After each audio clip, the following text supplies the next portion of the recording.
Tunejejwe n'Imana muri iki gitondo kandi dushimiye Kristo wemeye kongera kuduha amahirwe yo kuramuka, amahirwe yo kubaho, amahirwe yo kongera kuvuga Imana kandi amahirwe yo kongera kumva ijambo ry'Imana. Kristo Yesu nashyirwe hejuru, Imana yacu ntihabwe icyubahiro.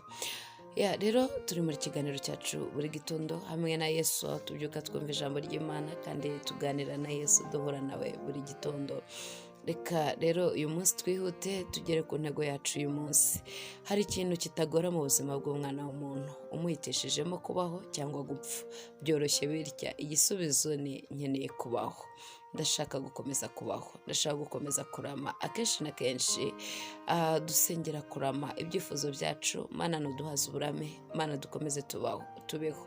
Amashimwe tugira ya buri munsi atandukanye abarimo, turagushimiye Mana, niwe utumye twongererwa iminsi yo kurama. Turagushimiye kuko utwongerera iminsi yo kubaho. Urakoze kuko tugihumeka umwuka w'abazima.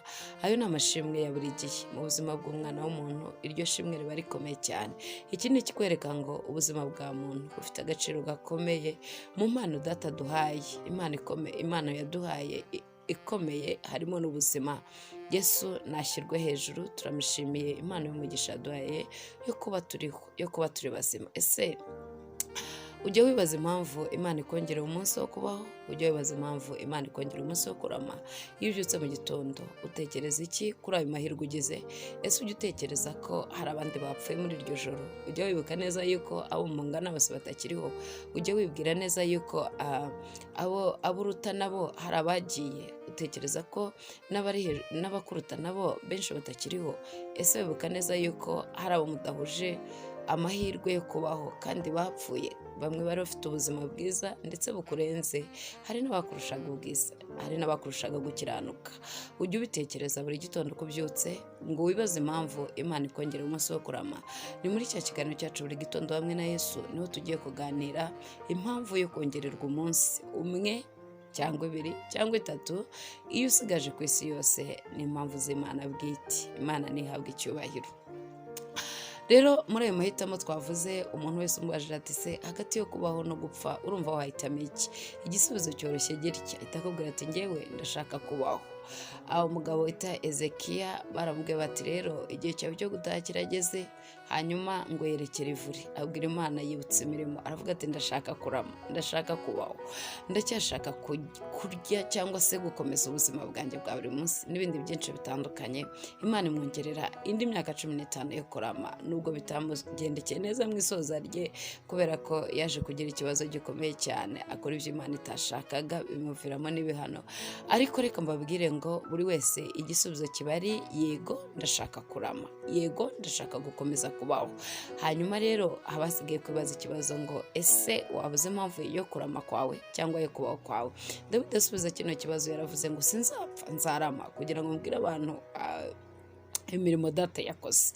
Ntabwo nzapfa nzarama. Imana ishimwe cyane. Ucyumva uwo murongo cyangwa se iryo jambo ry'Imana wita wumva impamvu yo kurama. Sinzapfa ahubwo nzarama, mbwire abantu imirimo itangaza Data akora, Imana yacu ikora. Ntabwo azarama gusa, ntazarama ngo arye gusa, ntazarama ngo yubake amazu menshi gusa, ntazarama ngo atunge amamodoka meza, ntazarama ngo abyare abana benshi gusa, ntabwo azarama ngo agire ubutunzi gusa, ntabwo azarama ngo yige amashuri menshi, ntabwo azarama ngo agere ku rwego ruhambaye, ntabwo azarama gusa ngo agere ku cyubahiro gihagije yifuza. Azarama kugira ngo abwire abantu bo mu gihe n'igihe kizaza ibitangaza Imana yacu ikora. Niyo mpamvu ya Dawidi yo kurama.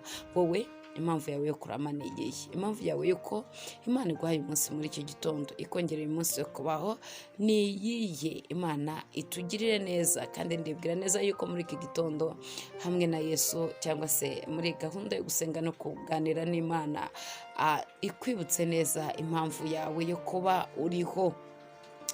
Hanyuma rero hari ibisubizo byinshi umuntu yatanga. Imana iramutse imubwiye ngo uyu munsi va mu gihugu cy'ubusuhuke uze muri gakondo, ndavuga gupfa mu yandi magambo. Igisubizo cya mbere cyangwa se ibisubizo ni byinshi, abantu basubiza ibisubizo bitandukanye. Benshi nababwiye ngo ntabwo babihitamo hagati yo gupfa no kubaho, umuntu wese ahita ahitamo gukomeza kubaho. Hanyuma rero Imana ikubwiye ati banguka zinga utwawe vuba ndagushaka, wayisubiza iki? Ese ni igiki gituma wumva utagenda uyu munsi? Ni igiki gituma wumva udashaka kuva muri ubu buzima bwo muri iyi si, cyangwa se muri ubu busuhuke, muri iyi ngando itari yacu? Bibiliya iravuga ngo tuyinihiramo cyane, ariko burya ntidushaka no kuyirekura rimwe na rimwe. Ni igiki rero kikuboshye? Bamwe bashobora gusubiza bati abana banjye. Iyo utekereje yuko ukeneye kubarera, wavuga ati reka Imana impaze uburame ndera abana banjye. Undi akavuga ati bizinesi yanjye ntabwo iraraninga neza, nkeneye gutuma igera kure. Undi akavuga ati urusengero nubatse ntabwo rurarangira. Undi akavuga ati umufasha wanjye azaba hati. Undi aribwira ati ni byinshi cyane ntabwo twabirondora ngo tubirangize, ariko reka mbabwize ukuri, hari muri bimwe mu bituma wumva uyu munsi wa none udashobora kurekura, ni bimwe mu bigize ubuzima bwawe bwa buri munsi. Nuza gucunga neza urasanga nibyo ushyiraho igihe cyawe cyinshi, nibyo uha amasaha yawe menshi, nibyo uha ubutunzi bwawe, niho umutima wawe uri. Ikintu wumva ushobora guhita utekereza umunsi wakubwira ati va mu busuhuke, ikintu uzatekereza wakumva wabwira Imana cyatuma uyibwira ngo nyongerera iminsi yo kurama, icyo nicyo kigize ubuzima bwawe ku kigero cyo hejuru. Kandi ushobora kuba utabizi neza cyangwa utabitekereza, ariko burya niho ubuzima bwawe buri, niho bushingiye. Reka twifashishe ijambo ry'Imana turebe mu rwandiko Pawulo yandikiye Abafilipi, ni igice cya mbere umurongo wa 21, avuga gute? Haravuga ngo rega ku bwanjye kubaho ni Kristo, kandi gupfa kumbereye inyungu. Ariko rero niba kubaho mu mubiri ari cyo kizantera gukomeza kwera imbuto z'umurimo wanjye, sinzi icyo nahitamo. Meze mu rungabangabo, kuko nifuza kugenda ngo mbane na Kristo, kuko ari byo birushaho kumbera byiza cyane. Nyamara ku bwanyu ho kuguma mu mubiri nibyo bikwiriye. Imana ishimwe cyane. Pawulo yaravuze ngo erega kuba ku bwanjye kubaho ni Kristo. Mu yandi magambo ntabwo Pawulo yibereyeho, kubwe rwose yagombye kuba yagiye kubana n'umwami. Haleluya, Imana ishimwe cyane. Yagombye kuba yagiye kubana na Yesu. Ngerega ku bwanjye kubaho ni Kristo, kandi gupfa kumbera inyungu. Agize amahitamo Pawulo, ukurikije uko yandikira Abafilipi, yahitamo gutaha, yahitamo gupfa, yahitamo kurangiza urugendo rwe. Aravuga ngo kubaho ni Kristo. Kuba mbayeho ni impamvu za Yesu bwite. Kubera iki? Iyo ukomeje usoma abakubwira impamvu ni uko agomba kwera imbuto z'umurimo we. Umurimo we wari uw'ivugabutumwa. Bamuhamagara, Yesu yaramubwiye ngo ndaguhamagaye, genda abahumye bahumuke, abari mu mwijima babone umucyo, kandi ubwire abanyamahanga, ubakure mu mwijima, ubabwirize ubutumwa bwiza. Ko yajyaga avuga ati nta kindi kimfitiye akamaro kereka kurangiza umurimo Data yamaye wo kuvuga ubutumwa. Rero kuba kuri we ikigoranye gikomeye cyane ni uko ari mu isi, kandi iyi si ayibeshejwemo nuko agomba kwera imbuto zijyanye n'umurimo we, agomba kubwira abantu ubutumwa bwiza. Hanyuma rero yagombye gutaha, ngo kuko kujya kubana na Kristo nibyo bimufitiye akamaro kuruta kuba mu isi. Ariko kandi kubera ko Yesu ari afande wiwe cyangwa se ari umuyobozi we, ashimye ko amukoresha kugira ngo abatinze mu isi. Kubwo Abafilipi aravuga ati rwose reka ngume hano mu isi kugira ngo mukomeze namwe mwere imbuto, cyangwa se muhabwe umugisha w'ivugabutumwa. Ariko ku bwanjye njyewe nakagombye kugenda, ariko Yesu aracyankeneye. Mu yandi magambo rero, ntago nkiriho ku bwanjye, ndiho ku bwa Kristo. Imana ishimwe cyane. Ntago nkiriho ku bwanjye, wowe uriho ku bwanjye. Ubereyeho nde? Niyo ntego yacu uyu munsi. Uriho ku bwanjye, weho ubereyeho nde? Ubereyeho Kristo cyangwa ubereyeho isi? Yes, iyo ubereyeho Kristo ukora ibyo yagutumye, ukavuga ati okay, sinkiriho, cyangwa se sinkiriho ku bwanjye, sinkiriho ku bwa bizinesi yanjye, sinkiriho ku bw'abana nabyaye. Kandi ibyo ngibyo nabyo uba ugomba kubikora, ariko ni accessoire. Hari icyo Imana yaguhamagariye gukora. Ndiho ku bwa Kristo, ndiho ku bwa Kristo. Uwo rero Pawulo aravuga ati njyewe ntabwo nkiriho mu isi ku bwanjye, ndi mu mpamvu za Data bwite, ndi mu mpamvu za Kristo bwite. Ariko icyari kunshimisha iyo nza kugira amahitamo, umva umukozi, umva umukristo aravuga ati iyo nza kugira amahitamo, njye nagahisemo kugenda, ariko mbeze mu rungabangabo. None se mitemo iki? Yesu aransaba kuguma mu isi kugira ngo ndangize umurimo neza, nkomeze nera imbuto muri uyu murimo. murimo, ariko nanjye nkashaka kujya kwibanira nawe. Ati se umitemo iki komeze murungabangabo, wowe uyu munsi wa none wahitamo iki? Ese wahitamo kujya kwibanira na Kristo ko umukunda cyane, cyangwa se wahitamo kwigumira mu isi kuko hari ibyo ukunze cyane bitatuma urekura? Navuze ngo ibi byo ukunze akenshi nubigenzura neza urasanga ibyatuma utarikura ngo ujye gusanga Kristo, urasanga bigufata igihe cyawe kinini. Akenshi bishobora kuba byarakubereye n'Imana, byarakubereye ikigirwamana. Uyu munsi rero ndagira ngo nkubwire ngo uhitemo ubera ku isi. Ese ubereye iki? Dufate nk'urugero, biragoye ko uyu munsi wabazwa ikibazo kivuga ngo ese dutahe, ngo uhite usubiza ngo waretse nkabanza nkarangiza umurimo wanjye, waretse nkabanza nkabwiriza abandi butumwa. Hari benshi bakeneye gukizwa, hari abanyabyaha bakeneye kumva ubutumwa, kandi Yesu ndumva ari njye nshaka, ndumva nkeneye kubabwiriza ubutumwa. Biragoye kumva abantu benshi basubiza icyo gisubizo.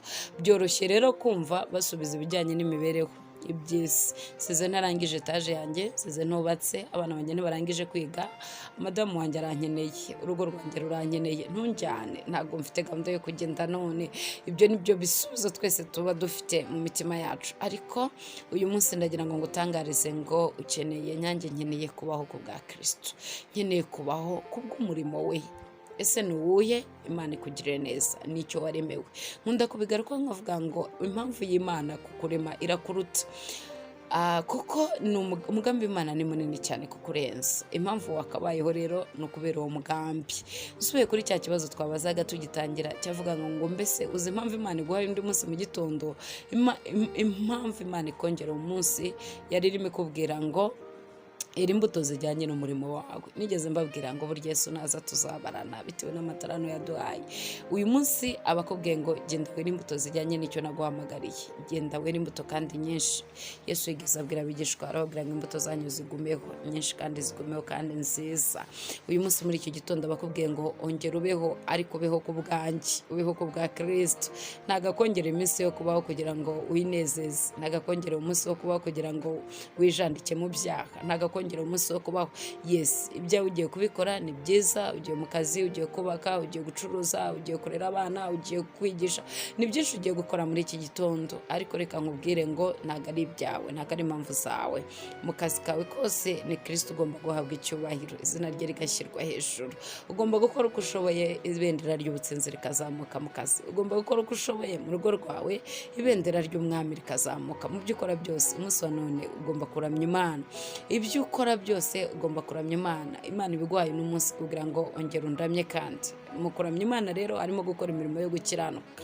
Mu kuramya Imana harimo kurangiza misiyo twahamagariwe ku isi. Mu kuramya Imana harimo guhindura abandi kuba abigishwa ba Yesu. Mu kuramya Imana harimo gukora imirimo isanzwe ariko yubahishije izina ry'Uwiteka Imana. Muri iki gitondo rero umwami bakubwira ngo ongera ubeho, ariko ongera undamye. Ongera ubeho, ongera wamamaze ibitangaza n'imirimo nkora. Nkongere undi munsi kugira ngo ukosore ibidakosotse. Nkongere undi munsi kugira ngo uhindure ibyanze guhinduka wibwiye ko utahindura mu buryo bumwe n'ubundi. Nkongere undi munsi kugira ngo wihane ibyaha byawe. Nkongere undi munsi kugira ngo uhindure uko wabonaga ubuzima.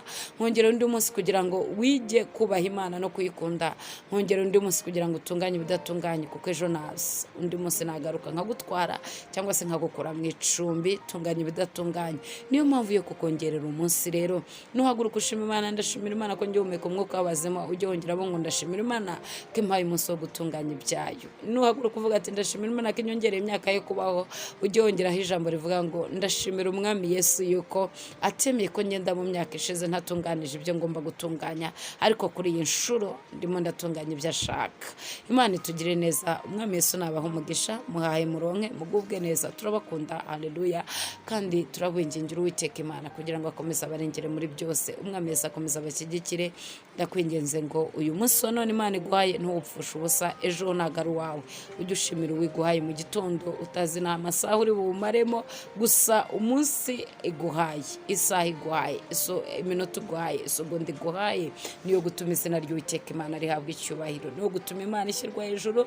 Ni amasaha yo gutuma Imana ishyirwa hejuru, ni amasaha yo gutuma Imana, ibendera ry'Uwiteka Imana rizamuka aho waba uhagaze hose.